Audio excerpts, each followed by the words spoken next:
and broadcasting, we're giggling. Sorry, we were giggling in the green room because we have, honestly, we're quite good at this now. So we've got a little, I don't know whether anyone can see, we've got like a little extra Louisa's studio down in the left-hand corner here.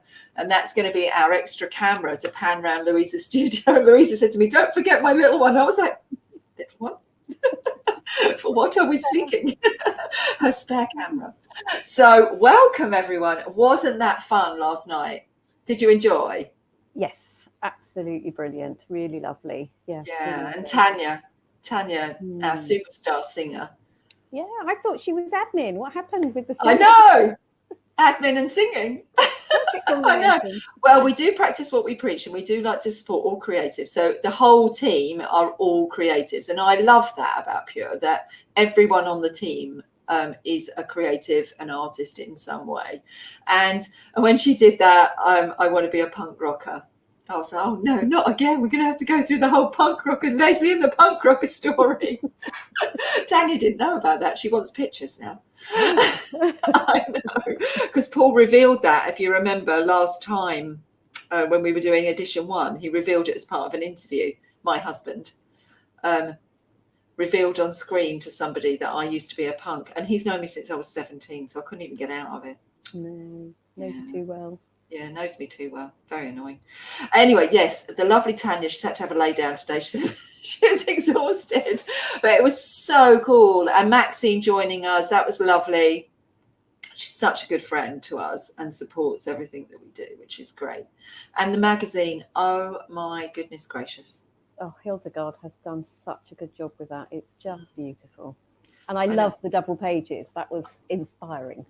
Yeah, that was her idea. Yeah, and I was like, look, Hildegard, you're doing the work. If you want to do double pages, then, you know. And, you know, the great thing is, because we're not printing it, we have that flexibility. If we'd have printed that, the chart, you know, the cost would have gone up, and we would have had to go to everyone, okay, you're prepared for this extra cost. But we haven't printed it. So there's no extra cost in the upload. So it's just, you know, if Hildegard wants to do it, and she did, and then she launched on me, we're going to do these introductory pages of all these different mediums. And here you are, Lesley, you've got to do all this writing. I was like, okay. But actually, you very kindly did the drawing one, and I said to Hildegard, you better do the glass one. So it wasn't too onerous on me. Yeah. And obviously, we'd had some of the interviews, and I really loved interviewing Will Devlin. You know, his interviews are cool, and Rob was hilarious.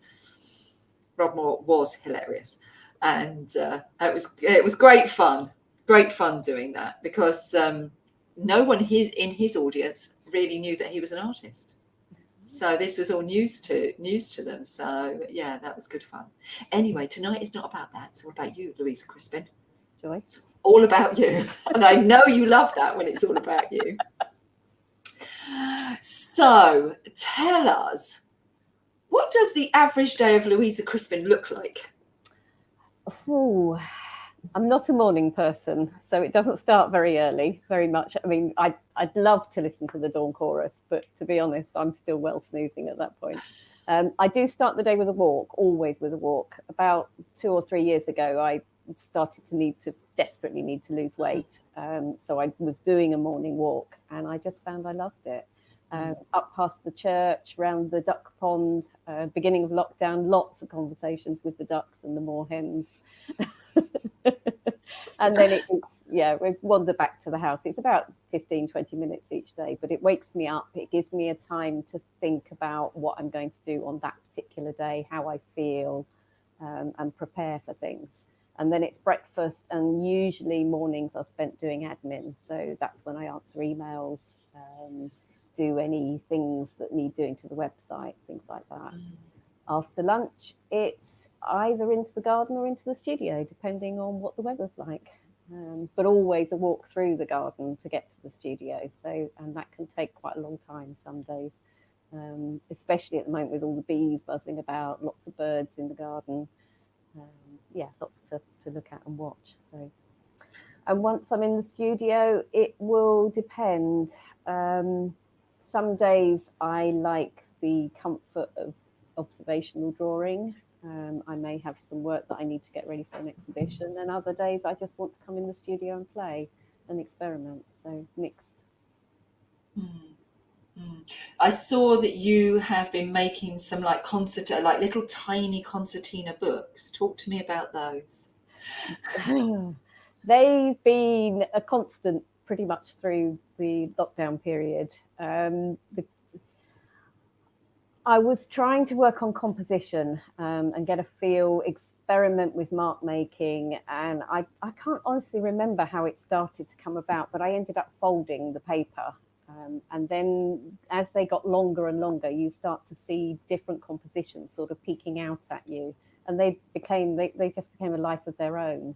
And then I got invited to apply for the restriction exhibition, which meant I then needed to go smaller. So really tiny, 2.5 centimeters square once they're folded up and then sort of tucked into a little box. So, but it's the mark making. It's a whole big sheet of paper where I'm doing all sorts of marks all over it, testing out what the graphite will do, what pencils, what rubbers, all of that sort of thing. And then when you crop them, you start to see little compositions arriving. And that then feeds into the other work that I'm doing that will become a framed piece of work. But the little concertinas are just such fun because you fold them up and you let go of them and they explode. I loved seeing it because it was on I think you posted it on Instagram, and it was like in a little wooden box, and it was like contained in there with the other people's work around it. Was that? Yes. The restriction exhibition, I think there's about 1,000 artworks in it. They've got the old printmaker's box.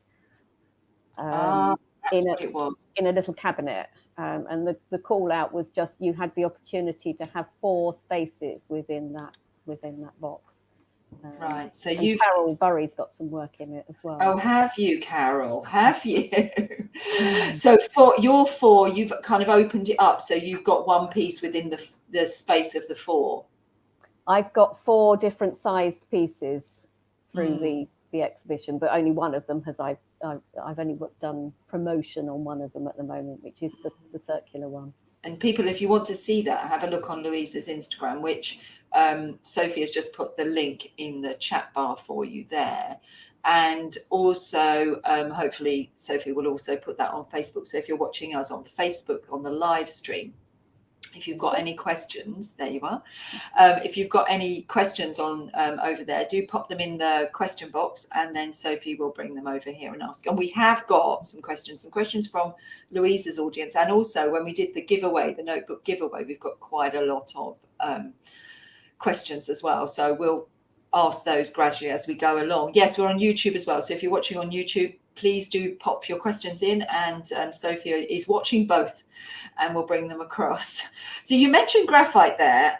Do you have a particular, because I know Sophie was making her own graphite. Have you ever tried making your own graphite? No, Sophie was making charcoal. That was right. Sorry. Different thing. That's right. Yeah. I have yet to have a go at making charcoal. I'm not a big fan of charcoal, but I've got a wood burner, so I've really got to give it a try at some point. Yeah. So I'm waiting for to be able to borrow Sophie's tub that she puts it in to get it into the fire and then have a go with that. So graphite, do you buy a particular brand, or is there a particular something special about the graphite you use? Graphite powder, no, there's nothing. It's just graphite powder. It's just what you have in a pencil, but ground up into powder.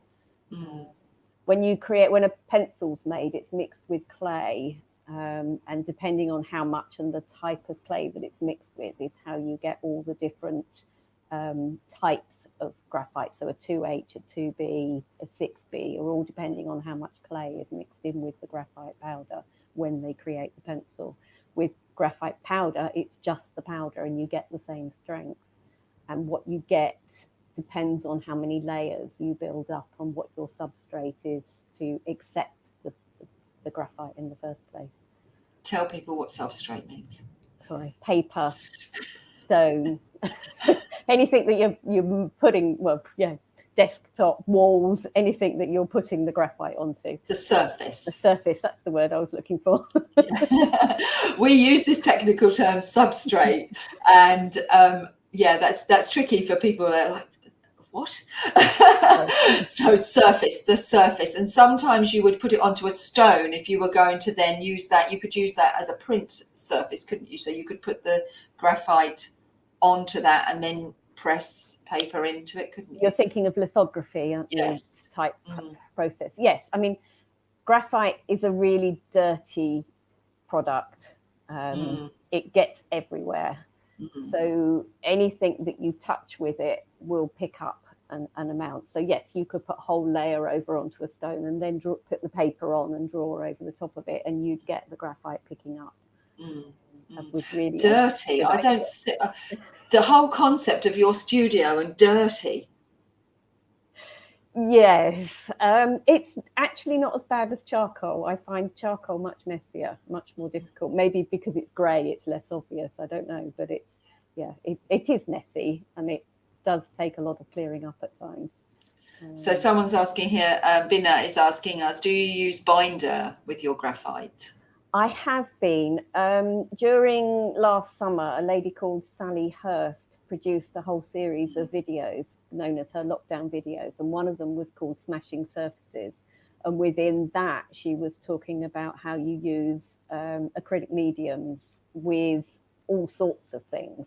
And I just thought, well, I'll have a go with the graphite, and it's wonderful. I'm loving the textures and the feel and the depth of and the color that it changes to when you mix it with mostly matte mediums. I like a matte finish to things. I'm not keen on gloss. So yeah. So an acrylic. So the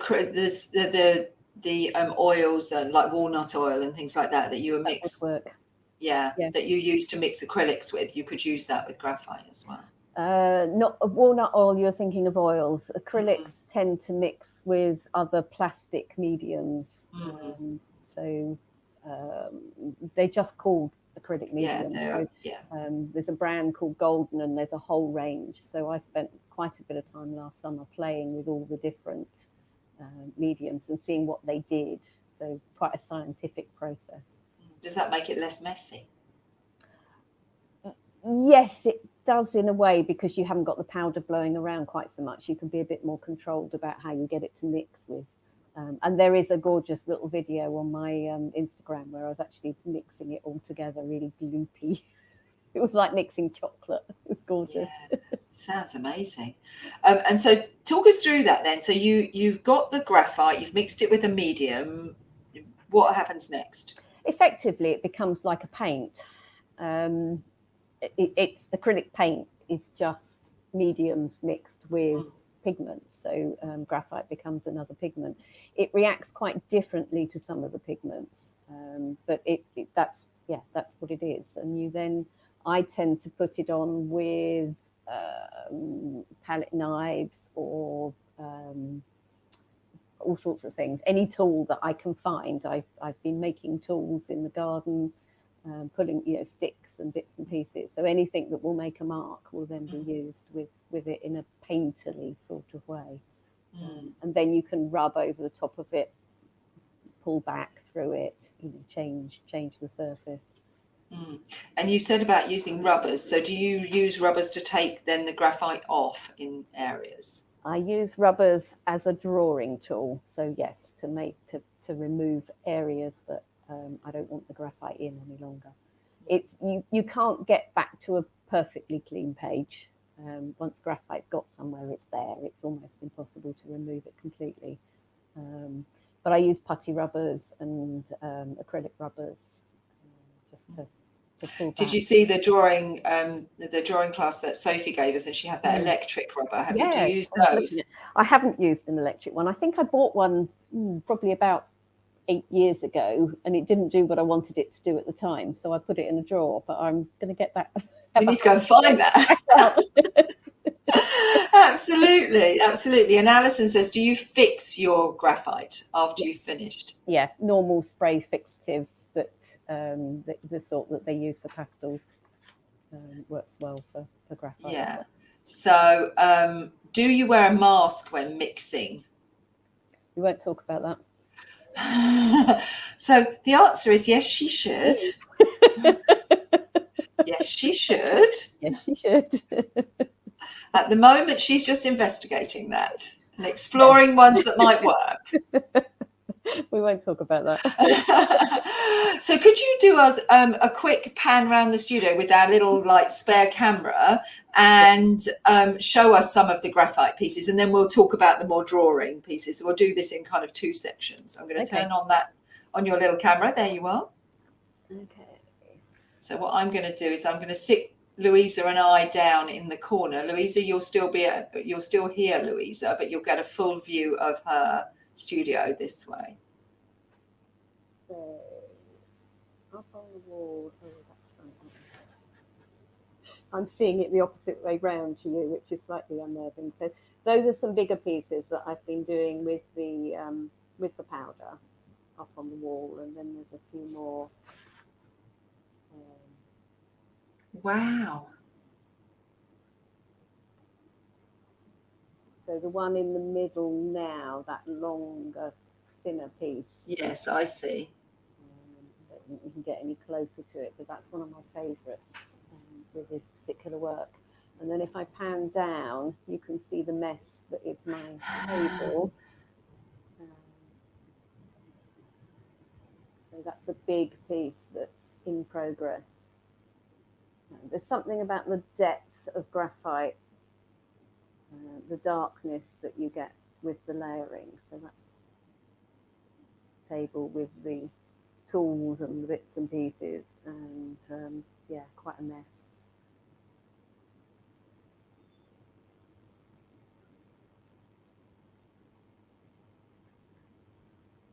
Did you tidy up before we did this? I'd like to say yes. I made it so that if I had to walk around the room, I wouldn't actually trip over. But no. And if I go around a little bit further, a little bit quicker, you can see some of the concertina. Oh, there, yes. Pieces. Tiny. And the bigger one that's, let's see, it's a little bit dark, but the bigger one is going to be in the SGFA exhibition in the summer at the Mall Galleries. So I'm trying to work out at the moment how I can display that one. Oh, I've got some ideas. So that's what I love about it, is that you can just continually play with it. And it will do all sorts of exciting things. But you can see, I don't know how good the light is, but you can sort of see little glimpses. Yeah. Of, that's better. The light's better as you tip the camera down as well. And it becomes something quite tactile. Yeah, but each one you want to dwell on, because they've got some really interesting marks on each one. They're like little stories each time on each surface. And because I'm working on a big sheet, I have no control over what's going to happen, what's going to come out on each of those pages. I don't plan it. I just work randomly with lots of loud music going in the background, just playful. And then when it starts folding, you start to see the excitement. So this is one long, big piece of paper that you just bring the energy with the music, bring up your energy levels, just start mark making. Yep. And then you turn it into a concertina. Yep. Wow, that's absolutely fantastic. Yeah, it's strips that are joined together at various places as well to get the impact. Yeah, because that'd be a very, very big piece of paper. Yes. Yeah. So is it bigger, or was it always that width? Well, if you look back, the piece that's on the table there, yes, that you can see roughly speaking. Yes, you can. You can see it clearly. Yeah. That's the size, pretty much the size of piece that I was working on. So I would have randomly made marks all the way across that, turned it over, made more marks on the back. And then started to cut it into strips. And then would you fix it before you started cutting? Yes. Otherwise, I just end up with so much graphite on my fingers. Absolutely. And then what made you decide on the size of the concertina then, of the strips? Was there a conscious decision on that size? It just became the right size. I just kept going until it felt right. still under control, but yeah, it just did enough. And I had some big white sheets that I put on the floor and was moving it around and taking photographs, and that gave me a feel whether or not it was actually doing what I wanted it to do. And how many pieces did you have to create, single sheets, before you thought, yes, this is the one, or was it quite immediate? I didn't curate that bit at all. I just did the sheet and just cut and fixed it together. So there's bits of it that probably if I looked at that particular bit, I wouldn't be very excited by it, but then turn a page or move around the corner and there's another bit that's just gorgeous. So yeah. And can you take the camera up and just do us another spin, slowly, of the work on the walls? That's my view. Oh wow, look at that. It's north facing, the corners are north facing in the studio. So yeah. Is that helpful, having a north facing light coming in? I'm not sure it makes a huge amount of difference when you're working in grayscale. It's more important when you're working in color. But it does mean that the sun doesn't come into the studio until quite late in the day, which means I'm not bothered by shadows that I don't want. That is beautiful. I do love that piece.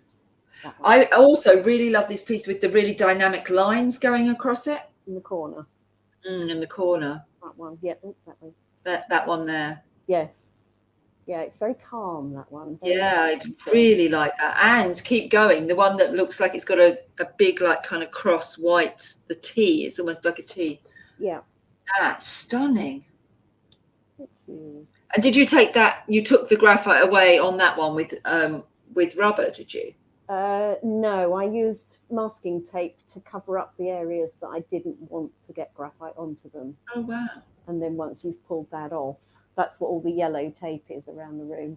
Once you pull that off, you can then work into it a little bit, but you can't get back to white like that without having masked it. Yeah, and these are like abstract paintings, but with, as you say, using graphite. Yeah. And the one on the end that's very dark, nearly all black. Yeah, you can't quite get a feel for that, but that's what I'm finding really exciting at the moment, is that very top edge just being that little edge of white. But I'm still working out how to frame that one. Yeah, again, I'll have some ideas. Yes. I'm going to bring you back up onto the screen. We'll talk about your drawings, I think, next, and then we will. What I'll do is I'll turn that one off for now, but we'll do another wander around the studio with that little camera when we talk about the individual drawings. So I'm going to actually put myself back down here so that people can see the full screen, because it'd be really good for you to talk about the exquisite detailed drawings now and how you go into that process. Okay. So if you can talk us into how you decide, I'm going to do a graphite piece or I'm going to do one of these really intricate drawings, because I know you've been doing dragonflies, haven't you? I have. And I am really excited by the dragonflies. It's stunning. Absolutely. Yeah. Some of it is about the fact that I've now done my 10,000 hours of drawing. So I can do things that from the very early days I've wanted to be able to do, but not actually achieved. And the dragonflies was one of them. Over the years, every so often I would have another go at drawing a dragonfly, and they just didn't do what I wanted them to do. There wasn't necessarily anything wrong with them, but they weren't what I wanted. And that's what's important, really. Most of the time I draw for me. I draw things that I find interesting, that I want to see on my walls or I want to have in my collection. So the fact that anyone else wants them is wonderful, but isn't necessarily what it's about.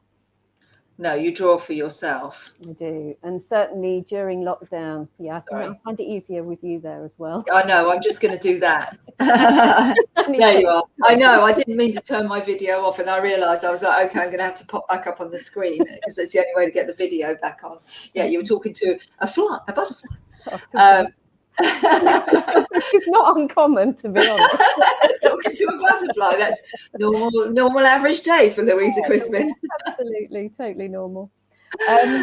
So how do I decide whether I'm going to do an observational drawing? Sometimes it's about having work ready for a gallery. I've got a number of galleries that support that side of my work. In particular, Kevis House Gallery have been absolutely brilliant with all the studies of the insects, and they've done some great promotions on butterflies that I was doing last year. They've got potential customers for moths. Obviously, the dragonflies have been fabulous. So when I need to produce more work for them, then I will be in the studio doing observational drawing. Or I might just see something in the garden and think, actually, I've just got to draw that. It's beautiful. And it also forms the basis of any more abstract work that I do, because I need to understand how a creature works. And I get that understanding from really close observational drawing of it. When you can turn something around and look at it properly, you find things that you probably wouldn't notice. I mean, things like a wasp is actually really hairy, but you wouldn't think it is because it's not hairy in the way that a bumblebee is hairy. That sort of thing. Yeah.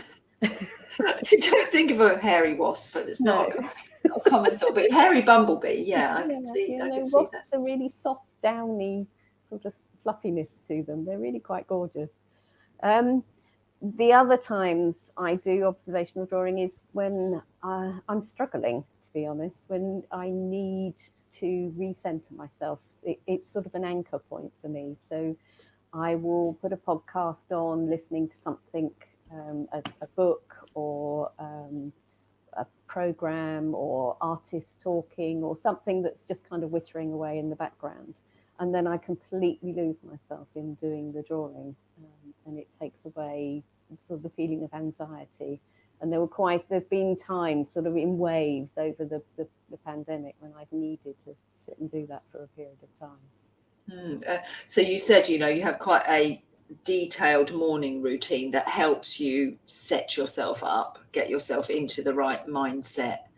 And the 10,000 hours you mentioned, about that's, I can't remember the guy who said that in his book. I can't remember the guy who said it in his book, but there is a book, and it will come to me, and it's in our marketing program as well.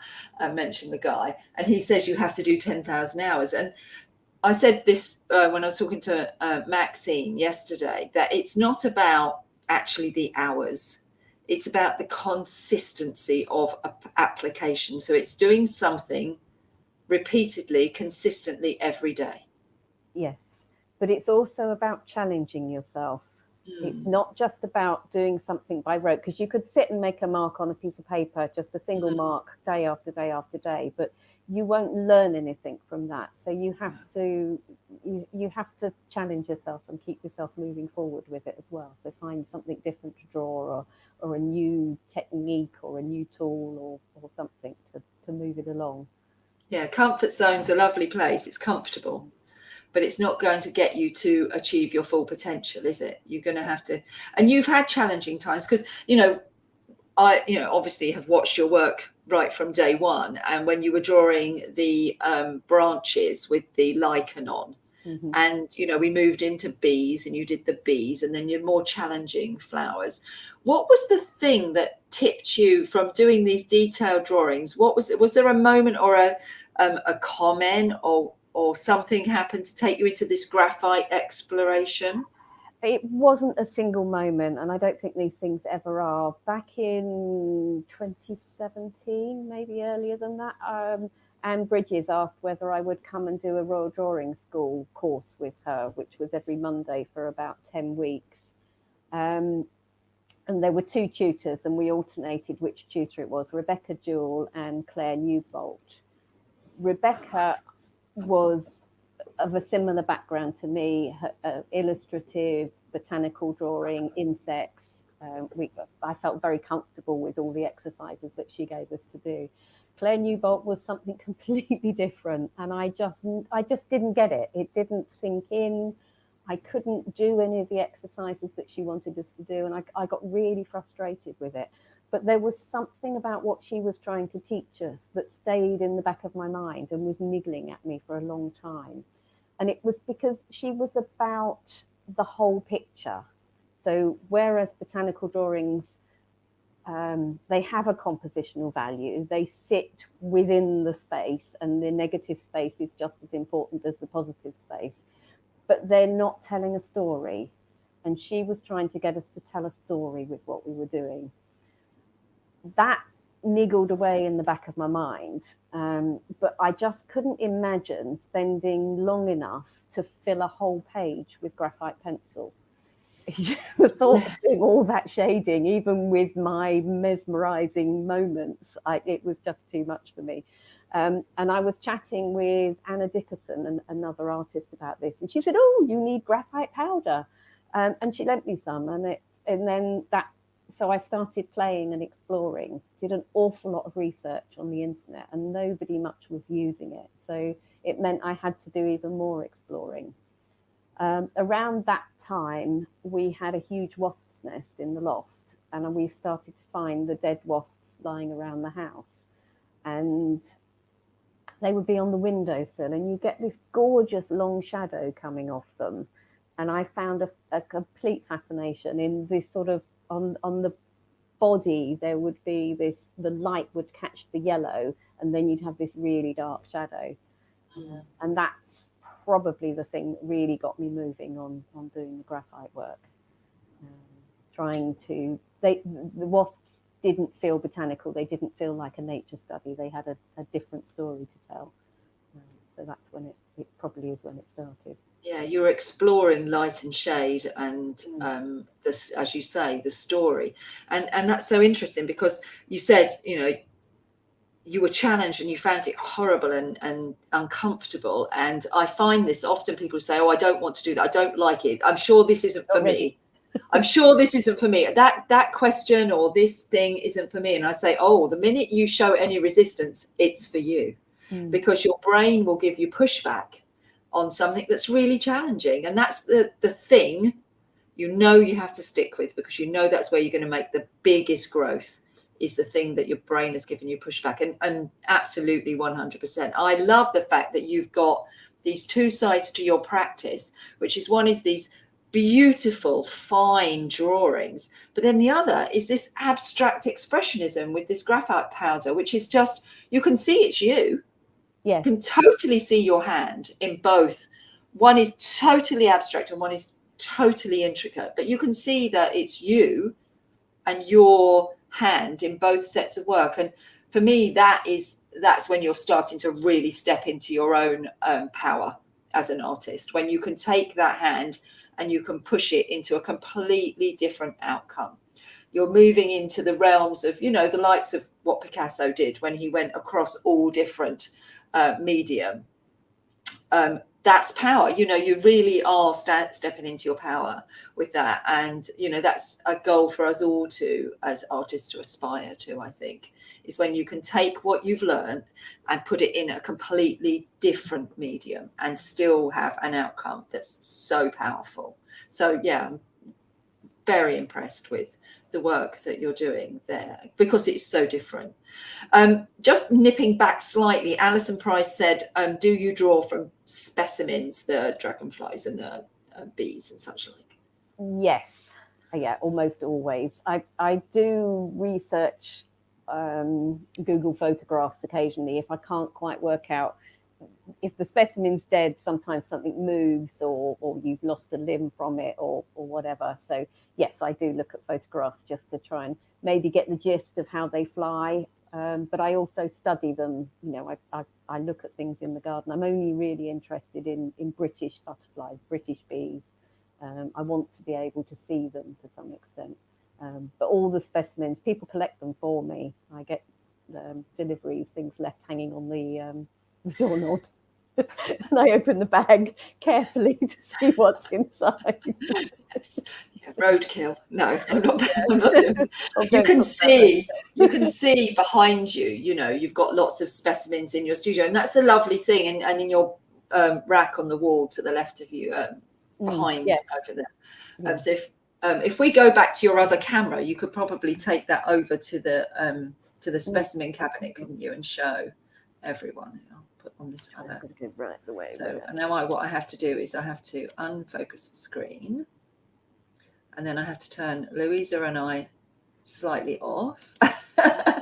And then she's going to take the camera over there and show you all the various specimens that she works from. The other window ledge. There we are. There we go, in the corner. So things, if you can focus.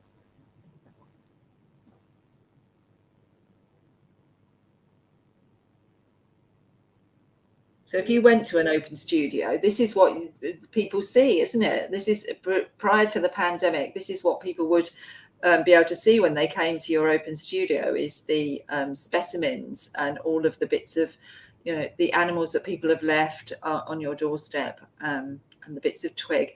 I remember picking up bits of lichen for you in the early days and trying to manipulate you into drawing my favourite flowers. Which you eventually did. I think you got one or two. So I think I have one or two. Oh, you've got all the butterflies up there as well. A collection of butterflies and moths. So that's been really handy over the last few months. I spent a lot of time last summer watching the butterflies in the garden, but you just can't draw them from that in the way that I draw. So I found these specimen boxes. So that's been brilliant. And did someone gift those to you, or did you find them yourself? I think they belong to my nephew, but I'm hoping that he's forgotten about them. Shh. Yeah, hopefully he's not watching. And all the branches and the tree and the dried flowers and everything that you've drawn. I can see the thistle. Yes. And the hydrangea from my garden. So it's things that I see in the winter and just keep talking to me until eventually they come into the studio to be drawn. Brilliant. Lovely. Okay, I'm going to bring you back. There's enough of that now. You're going to come back up on the screen. There you are. Right, just pop that down there, and then I'll come up with you as well. There you are. You're not lonely anymore. I must admit, open studios was an awful lot of talking about insects and not an awful lot of talking about artwork. Yeah, but people are fascinated by what you do, and the fact that, you know, you started your career as in jewelry, really, and then, you know, moved across into drawing. You're an example. Your career is an exemplar, really, of overnight success. Doesn't happen overnight. You have to stick with it. Yeah, what is it now? There's been craft all the way through my life, but the drawing didn't come until 12 years ago now, I suppose. Yeah, it's going to be like 2010. Yeah, about 2010, 2011. 2010, yeah. Yeah, about then the drawing started. And most of it started through printmaking. So yeah, but that's fallen by the wayside because of the graphite. I just love that medium. Anyone who's bought a bee or a beeline, well done, because that's it. They're not coming back anytime soon. I mean, everyone loves a bee, and we've got bees on the website. If people want to buy them, then you can go over to the website and buy a bee. But get in, because I think it's moving on. Moving on. Yes. Moving on. So we have a couple of questions that I think I'll just cover off now. One, you'll really like the one of them is Annie. We were talking about Annie's films before we came on air while we were in the green room. And I was saying I'd love to see them really big as an installation. So was Louisa. And Annie has said that would your graphite would make a great, your concertina books would make a great animated film. So I'll leave you to chat to her about that. Oh, yes, please, Annie. That one's one for you. And fortunately, thank you, Jackie Dodds. You are correct. It was Malcolm Gladwell. As soon as I read it, I was like, it was Malcolm Gladwell in his 2000 2008 book. Yes, it is. And he says about he mentions the 10,000 hours. So it's like doing an apprenticeship, isn't it? At the end of the day, that was 7 years because you needed 7 years of practice to get to the point that you were able to do something without thinking about it. It becomes instinctive and a natural process. Yes, and you've got enough as an artist to think about consciously. Yes. Yeah. But you still need to have a conscious engagement in, you know, what you're doing, but parts of it need to become instinctive, as you say, to be able to move and grow into your work. Annie's also asking, do you use a magnifying glass when you're doing the intricate drawings?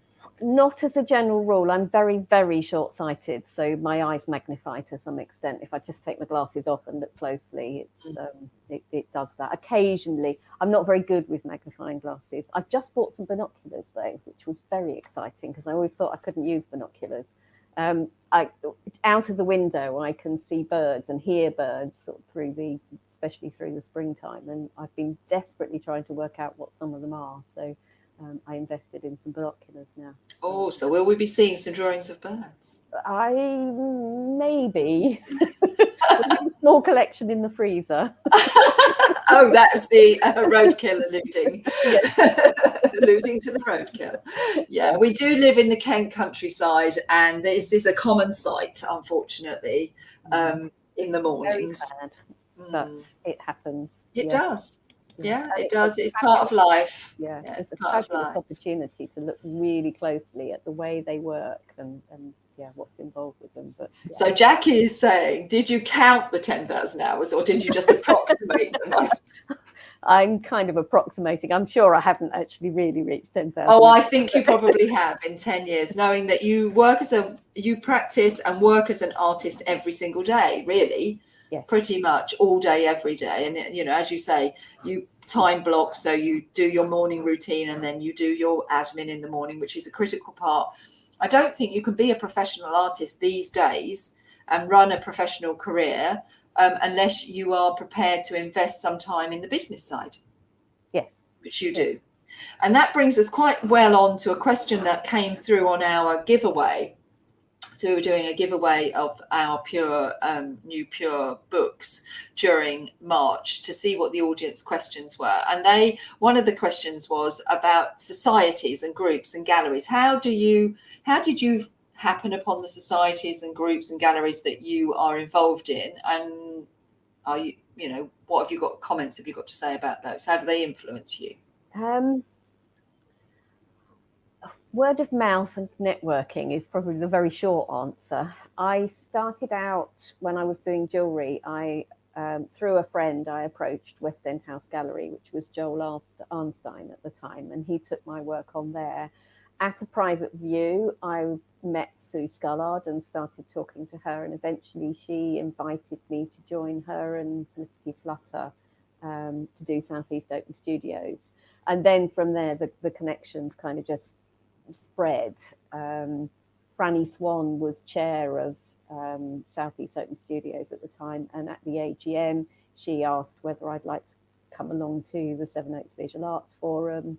Rod McIntosh was also chair of Open Studios at one point.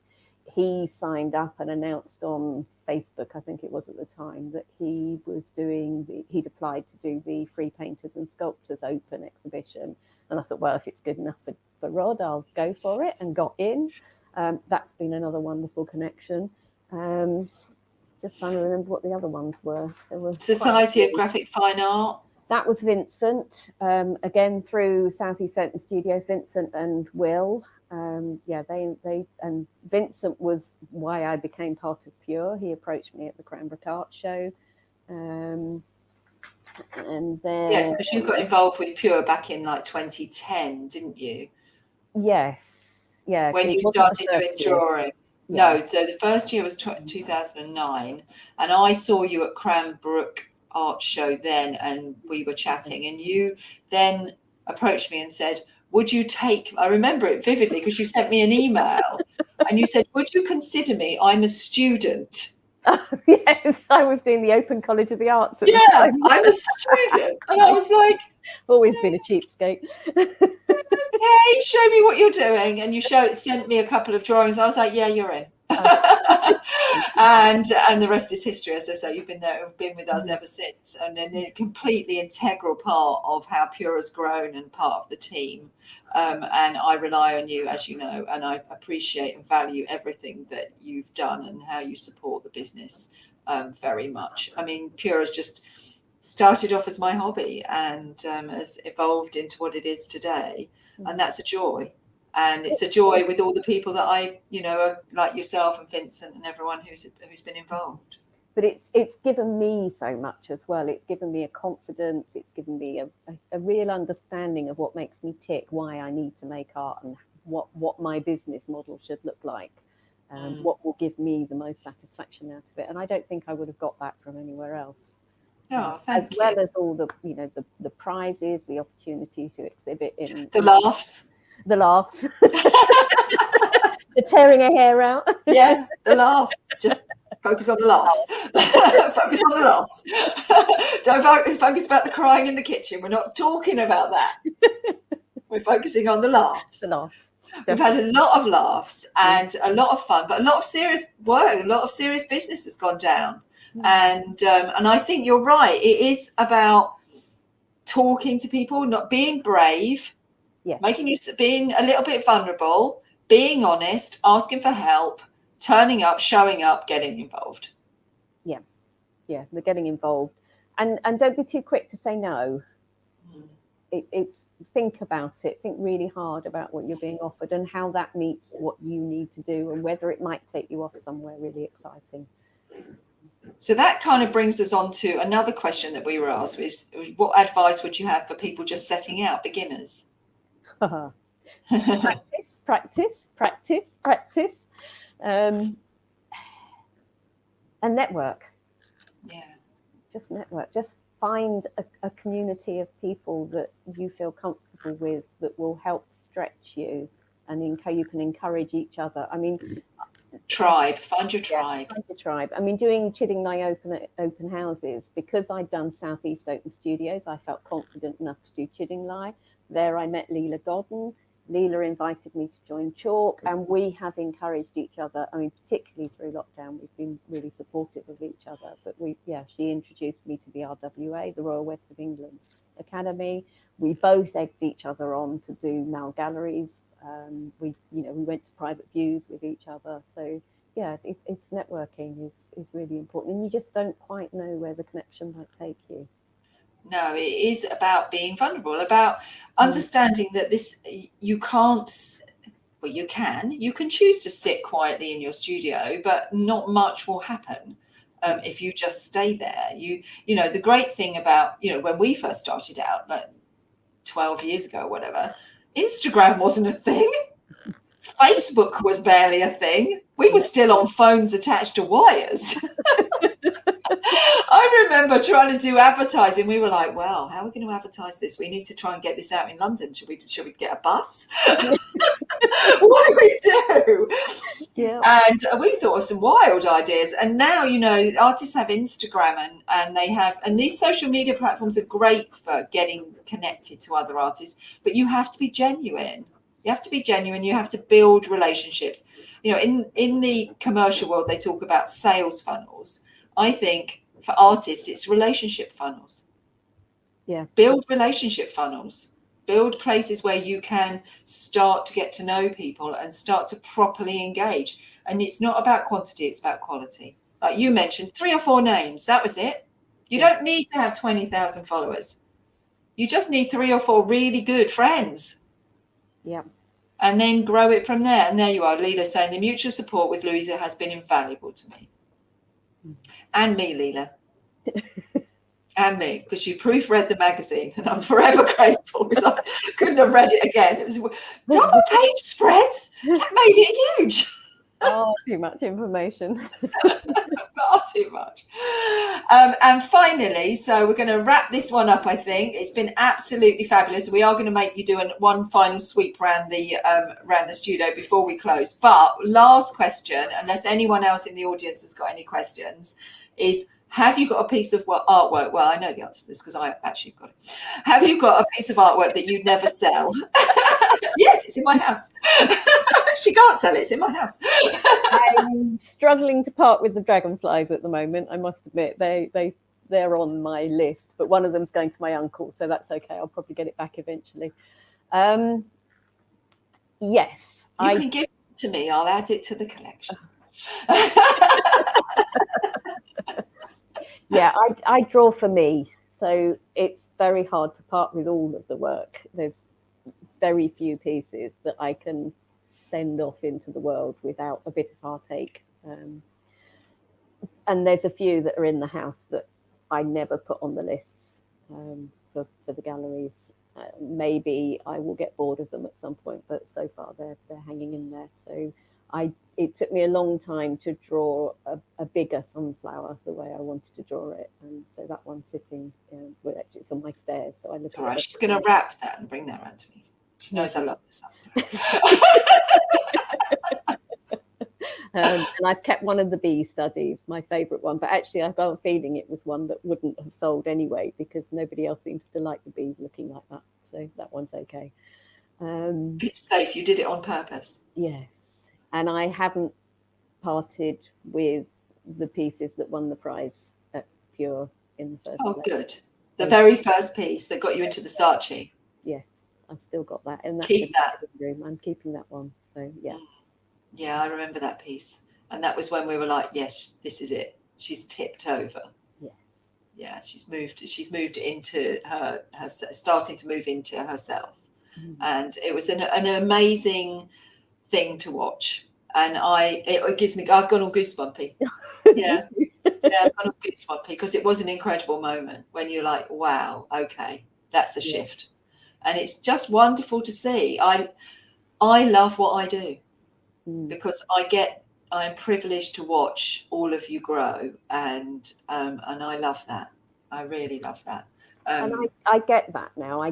Because I get that feeling when I see new members join Pure and watch them make the same journey. It's really exciting. It is. It's thrilling, and I feel privileged to be on that journey. But even like, with people like yourself and Jonathan Haitley who've been with me for a long, long time. There are still moments, and like this moment where we're seeing you move across into this graphite, for me, I'm just so excited. Jonathan, when he started to sell more bronzes and he started to do like 2 figures, and he's really growing and his work is really flying now. It's still really super exciting, and I'm still so stimulated by the journey. There's no moment when I think, my work here is done. And I was thinking when you were saying that about the pieces that you keep, it has that impact on the pricing, doesn't it? And when you're pricing your work now, I know you've got your price benchmark and we've been through all of this. So you started with your benchmark and then you gradually move up as your career gets more successful and you sell more. But actually, as you do that, with those pieces, is there a price? Would there be a price? No. Not yet. No. Not at the moment, no. No, there won't be a price. No, there's no price. There are some works. I'm really sorry, but someone's banging on my door, so I've just got to go. And while I'm doing this, why don't you do a pan round your studio? So I'm just going to turn your camera on. I'm going to turn my camera off, and then you can pan round the studio. Okay.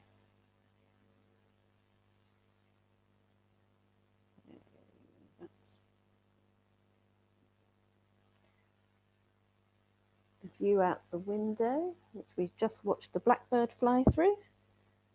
One of my favourite pieces there from Leela. Thank you very much. That's the joy of being an artist, is you get the opportunity to own other artists' work, and that one's one of my favourites. A bit slow. So really nice pieces of botanical and bumblebee works over the top of. Oh, I love that one with the marks there. Oh, which one with that one there? That one there. That's not one of mine, actually. Whose is that? Do you know, I have no idea. Oh, I love that. Yeah. It's got what you can't see from this is it's a print on top of a book page. Wow. So yes, it would very Okay. much appeal to you. Yes. I was drawn in by that one. Yeah. And I do like that one. That's your favourite as well. Yeah.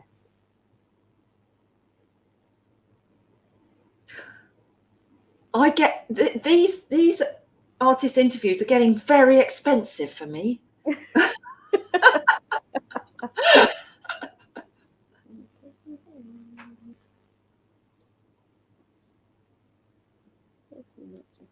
Go down a little bit, you can see in the shelves some of the earlier works there that are still hanging around. Yeah, I see the earlier works that you've got in those in the wooden frames. That's what I first remember, that I think you showed in those wooden frames. Yeah. Until I took you off into Adrian's. I said, no, this is not how she's framing her work. No. We need to address this.